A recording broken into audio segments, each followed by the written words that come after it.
Beijing's authorities have cancelled New Year celebrations this weekend as a precaution as fears about the spread of a deadly new virus grow. More details of cases in the UK have emerged today. There are 45 people being treated in isolation at home. A woman in her 70s has become the first person with coronavirus to die in the UK. The NHS and other global health systems are struggling to contain the virus. The coronavirus is the biggest threat this country has faced for decades, and this country is not alone. You must stay at home. All schools across Britain will close by the end of the week until further notice as the death toll. The British Prime Minister Boris Johnson has been admitted to intensive care with those persistent symptoms of coronavirus. As the number of people infected by this disease continues to mount, so too the impact on all of our lives continues to become more and more profound. It is now almost 2 months since the people of this country began to put up with restrictions on their freedom. President Trump has backtracked on a suggestion yesterday that disinfectant could be used to tackle the virus. Dominic Cummings does appear to have broken the lockdown. For 2 months now, the UK schools have been quiet, closed but to the few children of essential workers. They came to demand change, despite a deadly virus, despite the dangers of large crowds, organised under the rallying cry of Black Lives Matter. Thousands of people attended 2 raves in Manchester last night. Apparently the parties were billed as quarantine raves. I can confirm today that retail outlets will be able to open their doors again from Monday, the 15th of June.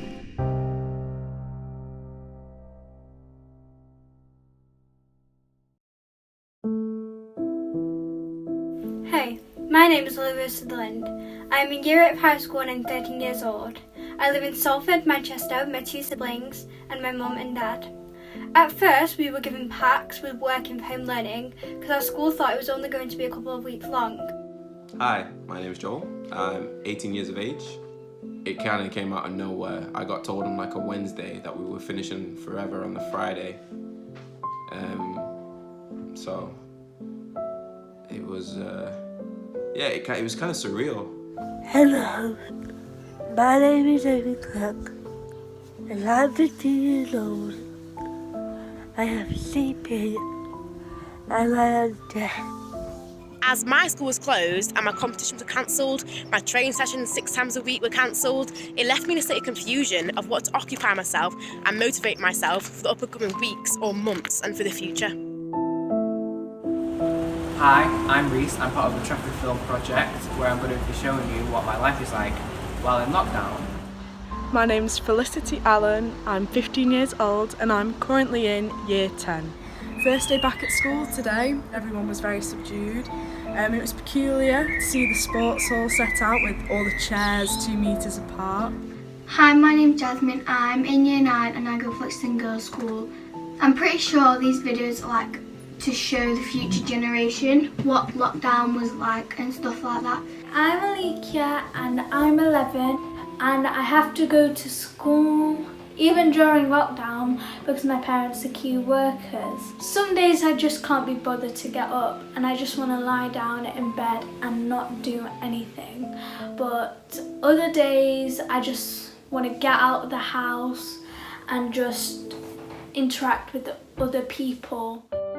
Wearing a face covering on public transport became compulsory for people in England today. The rule does not apply to the rest of the UK.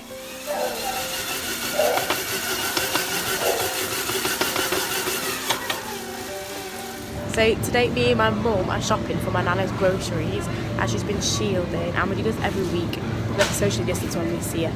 During lockdown, I've been doing Zoom calls for gymnastics training as all our training sessions have been cancelled and the competitions have been cancelled that I usually compete for. So we're just on our daily dog walk, which helps to keep a bit of routine during this life in lockdown phase. So much schoolwork. I've been very busy. It was raining this morning, so I thought I'd pick up another mini DIY project, which I've done quite a lot of to come to think of it during lockdown. This is my entrance point. This is entrance 3. and this is where I line up every day before school for my football teachers to come and collect me. We have to wait for everyone else to finish washing their hands, then go clockwise the whole way around school to get to our classroom. And this is my seat over here. And they've all got a number and like the same book has the same number at the table. And then we sit down and do like Google Classroom work on there. Do you ever get that one place where you just feel calm and you just listen to everything around you and you just zone out? This is my place. Tonight, the Premier League restarts in empty grounds. For those watching at home, it's not football's full experience, but for sport in a pandemic, it's the only way. The World Health Organization has hailed the discovery of a potential treatment for coronavirus as a life-saving scientific breakthrough. Okay, so finally something good has come out of these last crazy weeks. The football is back. Of course, it'll be behind closed doors, so it won't be like normal, but I'm sure in the future it can be more open and more safe. Initial thoughts are it was made in a lab, 100%, and probably the virus spread to animals. Either that or it was because we were just not very clean. Yeah, just watching the news and hearing the death toll every day is it's kind of a harsh reality check. But I mean, there are some positives, like the family quiz going like with Grandad, Nana, Dev and Connor. Yeah, there's been some great positives, spending more time with family, and the environment has also come back, and it was nice hearing the birds, watching the birds in the sky rather than seeing planes going over every 2 minutes. A current situation, which I've been keeping tabs on, is the Marcus Rashford's appeal to the government, which he's managed to convince the government to extend the food vouchers over the 6-week summer holidays, which is costing the government over £100 million, but it's helping to feed 1.3 million children in the UK, which I think is an absolutely amazing cause, and well done to Marcus Rashford. I made the realisation that me and my mum was such a high risk. Mum came with COVID-19, okay, the virus. And for me, I am sleepy. I took everything, the hand, my neck, everywhere, I took everything to save me like myself, which would be dangerous for me. How do you feel about the COVID situation? I feel very sad and quite despaired at time about the whole COVID situation. Obviously it came to this country very suddenly in March, and I work as a key worker in the front line in the NHS. In a major U-turn, the UK government has announced that its smartphone coronavirus tracing app is being put on hold because it isn't up to the job. What I do to relax is I either listen to some music or I read a book. I try and stick to a routine because I find that helps me a lot. Knowing what I'm going to do and when I'm going to do it, it helps me to stick with a positive mindset, and it sort of helps me to relax more knowing what I'm going to do, so I won't panic about being unprepared about something. So I love having a routine. Over the last few weeks of quarantine, there has been many points where I felt anxious, scared, worried, or just all around not in a good mood. I kind of struggle to speak to adults about this, so I do a couple of different things to get me in a better mood. Sometimes I write in a journal, maybe I'll FaceTime my friends or read a good book. I normally try and sit down every night and read because that normally puts me in a better mindset for the morning ahead.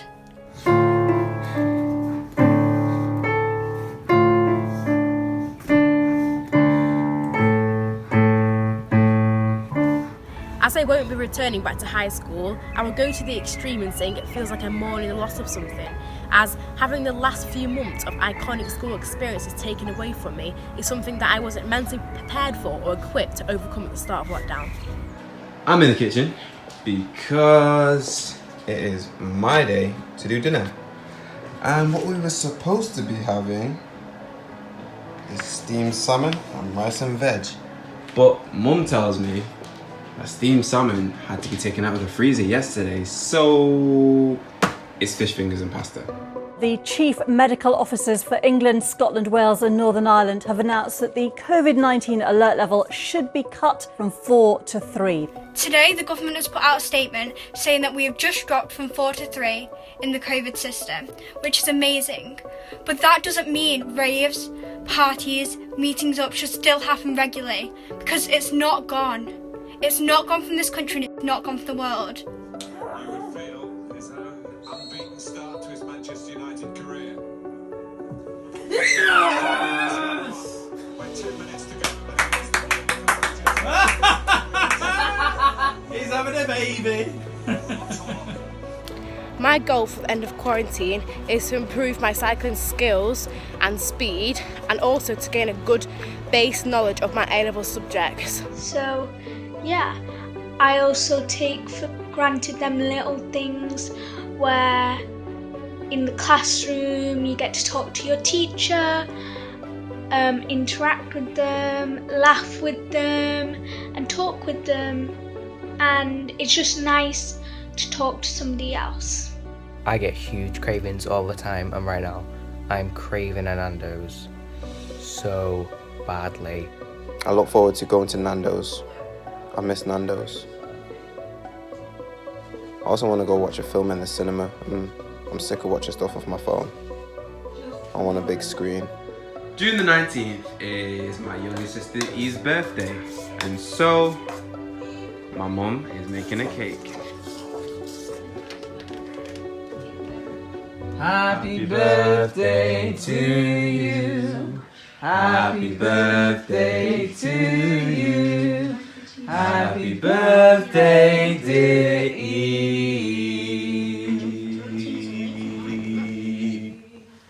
Happy birthday to you.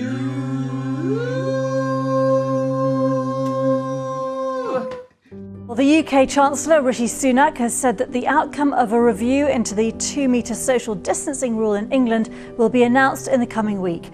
I think it's really important that we're still celebrating Father's Day in these hard times. It gives us something to look forward to. It reminds us of the normal, since we do this every Father's Day. I was wondering about my mum because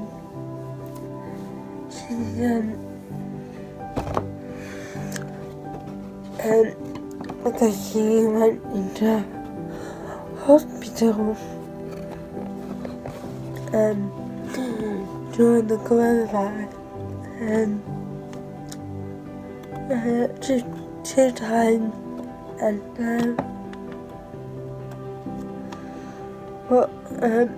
but also I felt so lonely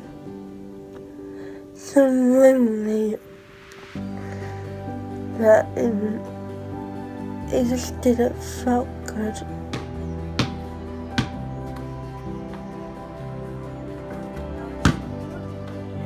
I feel like the government are beginning to ease lockdown to try and create a sense of normality for people's lives now. I try and have some exercise every day, even if it rains, because you just need to get out of the house and do something different for a change. Life will never be the same, and we're going to have to adjust to a new normal after lockdown is fully eased and over.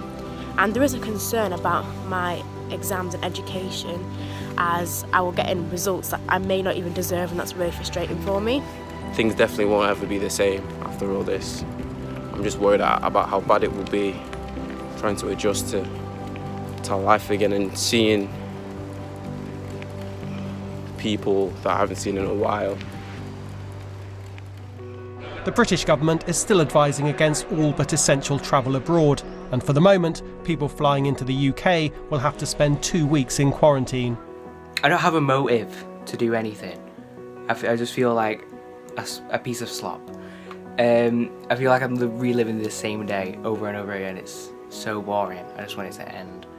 One of the things I've learned about myself during this lockdown experience is that I have a lot of drive. I can look forward to things and still work towards things and know that good things are going to come out at the end of it. It's really difficult to play with my cousins and my brother because they're just babies, and yeah, it doesn't work well. So I have to find a way of doing everything on my own, which gets irritating. Prime Minister Boris Johnson is expected to announce tomorrow that the 2-metre social distancing rule is to be halved to 1 metre. All of this is a bid to kickstart the economy and to support businesses, in particular in the hospitality industry. Good morning. Let me take your temperature. Thank you.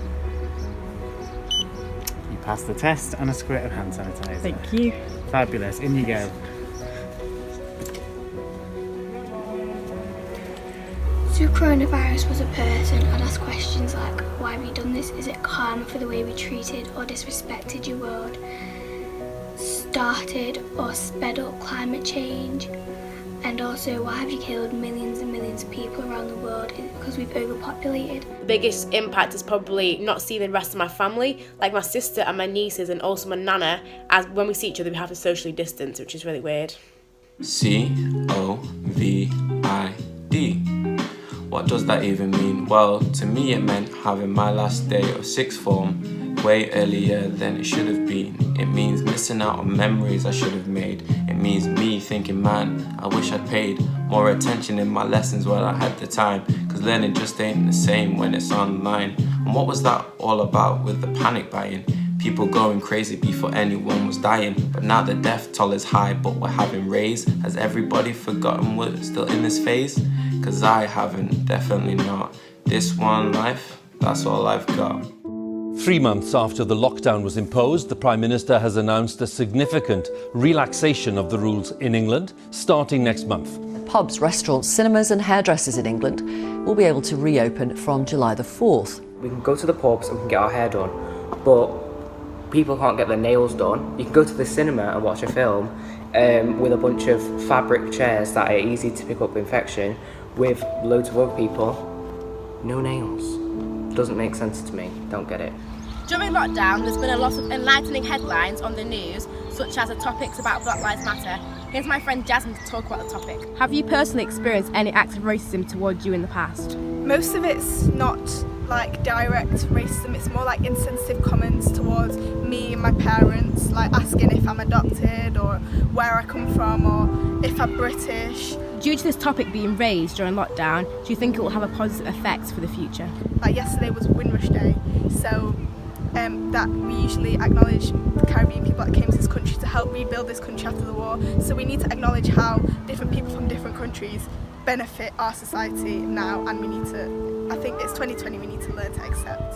Until a vaccine's found, the fear of a second wave of COVID-19 is definitely real. Today in the UK, health experts have urged ministers to carry out a review to make certain that the UK will be ready if a second wave arrives.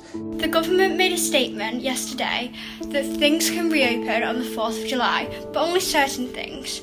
For example, the hairdressers can reopen, but the nail salon can't. Now this is confusing for a lot of people, because why are some things allowed to be open and some things are not? We were one of the last countries to close our schools down, and it was scientifically proven that if we had gone into lockdown even just a week earlier, that the death rates could have been halved. People are still struggling to get tested. The guidance that has been given to the public has been very confusing. And it still is. The Director General of the World Health Organization warned today that by next week we can expect to have recorded 10 million coronavirus cases globally. While the situation in Europe may have improved globally, it was actually getting worse. You don't realise how important family time is, so obviously not taking it for granted anymore, because if you just realise how important it is by not seeing them or spending as much time with them no more.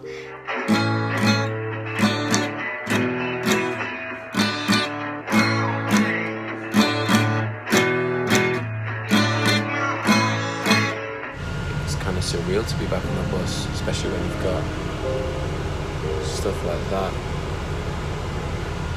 all around. It's now compulsory to wear a mask on the bus, so I made sure I brought mine, obviously.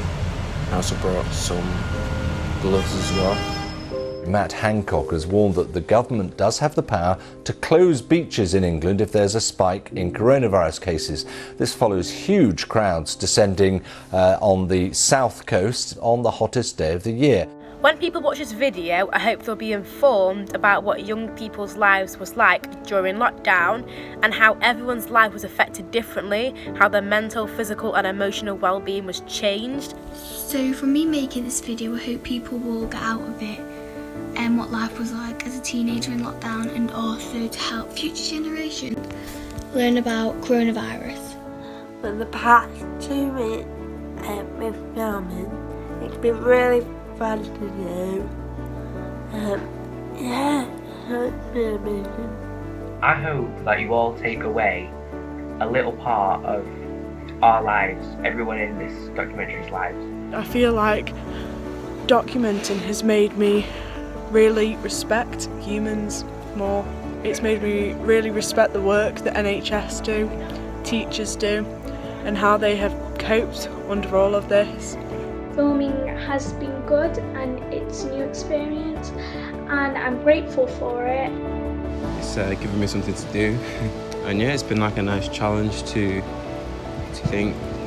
try and think of different things to record of my new life. Filming for me has been an amazing experience. It's allowed us to bring up issues, to talk about them and to maybe spread them to a wider platform. I think it's going to be really good to look back at this time and remember that we did get through it and we had moments of enjoyment and exactly what it was like. I hope that people in the future, other generations, get to see what we went through and get to see how lucky they are to be virus free or to be allowed to go out. I hope that we remember how lucky we are to see our family every day. I think for me this has taught me whatever we're doing in life, there's always something to document. There's always something good's going to come out of the bad, and I think that's really important.